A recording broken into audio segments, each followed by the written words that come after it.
Hello, ഇന്ന് നമ്മൾ പഠിക്കാൻ പോകുന്നത് വിഭക്തി എന്ന് പറയുന്ന മലയാളം ഗ്രാമർ പാർട്ടാണ്. എന്താണ് വിഭക്തി? വാചകത്തിലെ പദങ്ങൾ തമ്മിലുള്ള ബന്ധം കാണിക്കുന്നതിനെയാണ് വിഭക്തി എന്ന് പറയുന്നത്. വാചകത്തിലെ പദങ്ങൾ തമ്മിലുള്ള ബന്ധം കാണിക്കുന്നതിനെ വിഭക്തി എന്ന് പറയുന്നു. അപ്പം നമുക്ക് 5 തരത്തിലുള്ള വിഭക്തികളാണ് ഉള്ളത്. ഏതൊക്കെയാണെന്ന് നമുക്ക് നോക്കാം. ഒന്നാമത്തെയാണ് നിർദ്ദേശിക. അതായത് പദത്തിൻ്റെ കൂടെ പ്രത്യേകിച്ച് പ്രത്യയം ഒന്നും ചേരുന്നില്ല. അങ്ങനെയുള്ളതിനെ നമ്മൾ നിർദ്ദേശിക വിഭക്തി എന്ന് പറയുന്നു. ഉദാഹരണം പറയുകയാണെങ്കിൽ കുട്ടിയുടെ കൂടെ നമ്മളൊന്നും ചേർത്തിട്ടില്ല, ഒറ്റ പ്രത്യയവും ചേർത്തിട്ടില്ല. അതിനെ നിർദ്ദേശിക എന്ന് പറയുന്നു.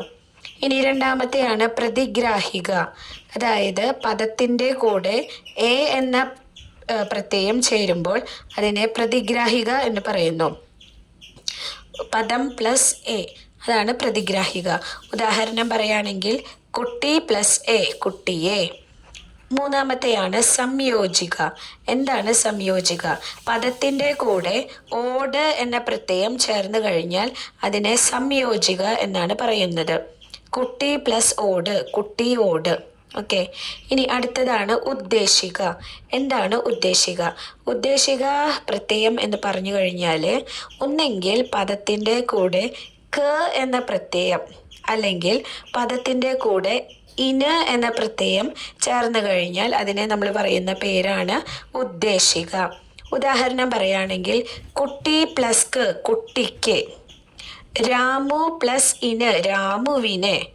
അങ്ങനെ പറയുന്നതാണ് ഉദ്ദേശിക. അടുത്തതാണ് അവസാനത്തെയാണ് ആധാരിക. എന്താണ് ആധാരിക? അതായത് പദത്തിൻ്റെ കൂടെ ഇൽ എന്ന പ്രത്യയം ചേർന്ന് കഴിഞ്ഞാൽ അതിനെ ആധാരിക വിഭക്തി എന്നാണ് പറയുക.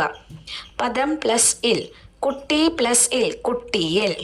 ഓക്കെ. അപ്പം നമ്മൾ 5 വിഭക്തി പ്രത്യയങ്ങളെ പറ്റി പഠിച്ചു. ഒന്നുകൂടി ഒന്ന് റിവൈസ് ചെയ്യാം. എന്താണ് വിഭക്തി? വാചകത്തിലെ പദങ്ങൾ തമ്മിലുള്ള ബന്ധത്തെ സൂചിപ്പിക്കുന്നതിനെയാണ് വിഭക്തി എന്ന് പറയുന്നത്. 5 തരം വിഭക്തികളാണ് നമുക്കുള്ളത്. ഒന്നാമത്തെയാണ് നിർദ്ദേശിക.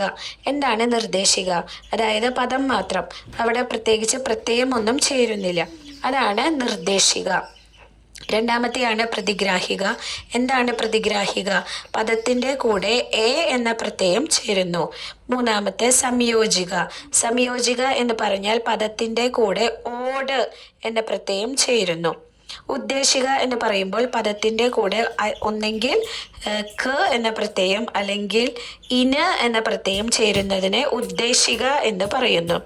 ഇനി ആധാരിക എന്ന് പറയുമ്പോൾ പദത്തിൻ്റെ കൂടെ ഇൽ എന്ന പ്രത്യയമാണ് ചേരുന്നത്. ഉദാഹരണ സഹിതം പഠിച്ചു കഴിഞ്ഞാൽ നമുക്ക് ഓർമ്മയിൽ നിൽക്കും. Okay, thank you.